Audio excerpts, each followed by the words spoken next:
Nigel, we'll start with you if you don't mind. Rishi Sunak waited until the investigation into Nadhim Zahawi's tax affairs had been concluded before sacking him. Was he right to do so? And should Zahawi have been sacked sooner? No, he wasn't right, and yes, Zahawi should have been sacked sooner.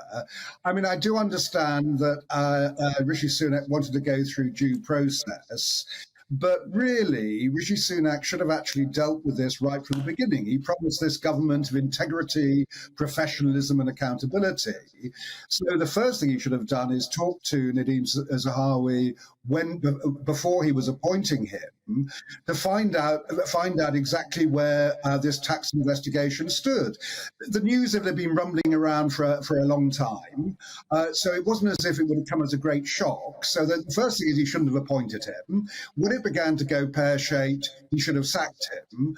What really should have happened is what politicians never do, or very few do, is that Nadhim Zahawi should have actually resigned when it was becoming clear his position was untenable.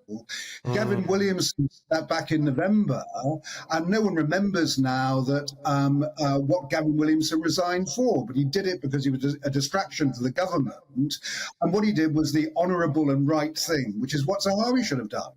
Well, we learned from Yes Minister, didn't we, that the right time to resign is straight away, and if we leave it a week, it looks bad on everybody. But, David, is this a case of he should have resigned sooner, or is it just a trial by media and he's been pushed out? I don't think he should have resigned sooner. I think we have, over the past few years, become rather too hasty to say that people should jump before they're pushed.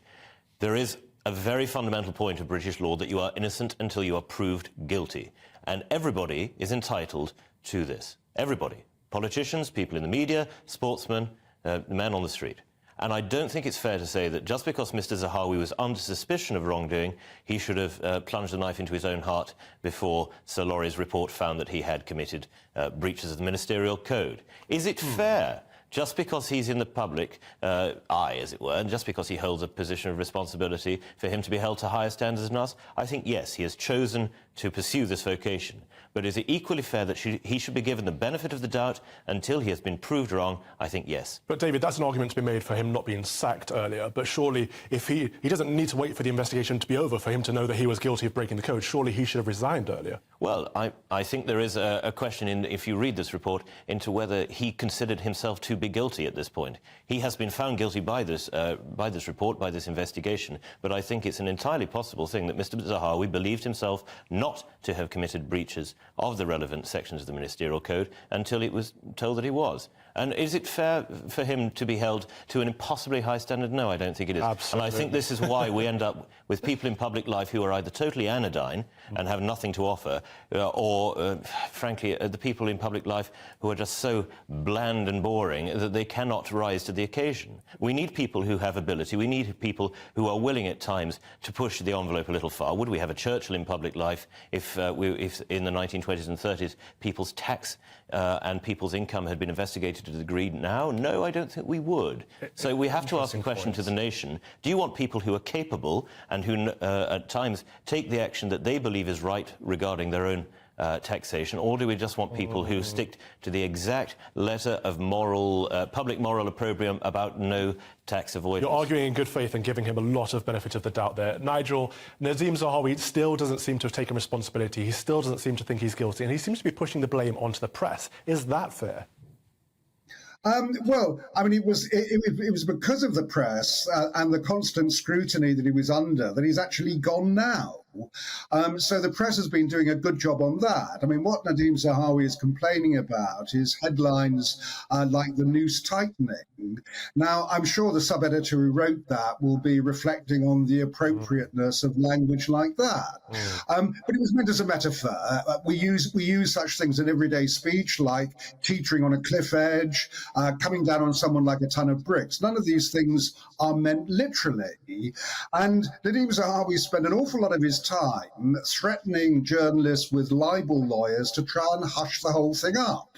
And I think David's point about whether or not someone is innocent or proven guilty, here was a man who was in charge of everybody's taxes, who knew he was under investigation by HMRC.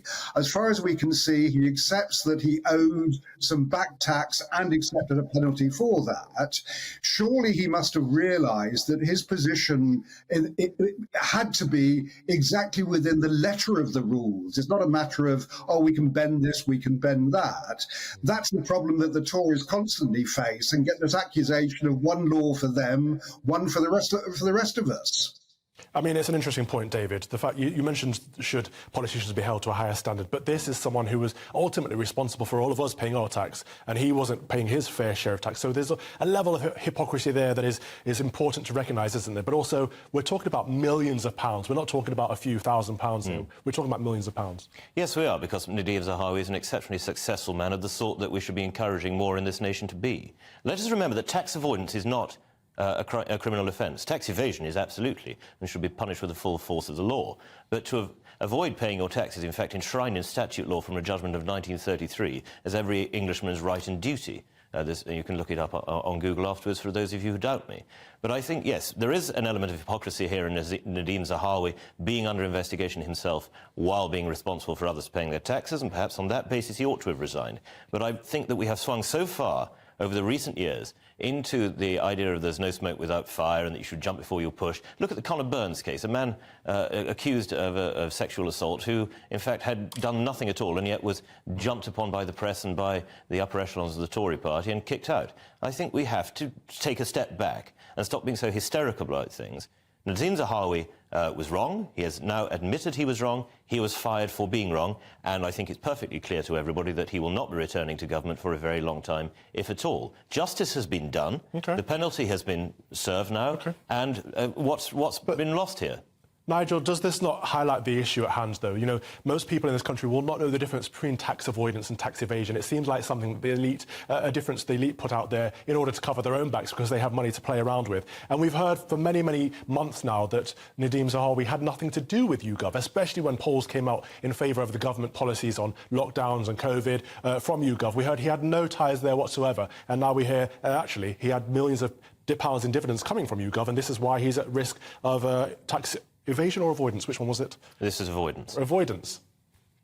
Yes, I mean, it is important to actually stress the difference, as David has just done, between evasion and avoidance. But the whole point is that we have a man here who was Chancellor. He was in charge of HMRC at the time that the investigation was going on. On Wednesday, nearly 500,000 people will come out on strike in support of the pay claims because of the cost of living crisis. Those people pay their taxes in full and on time. They have every right, as everybody in this country who pays taxes, to expect the Chancellor to be doing exactly the same thing.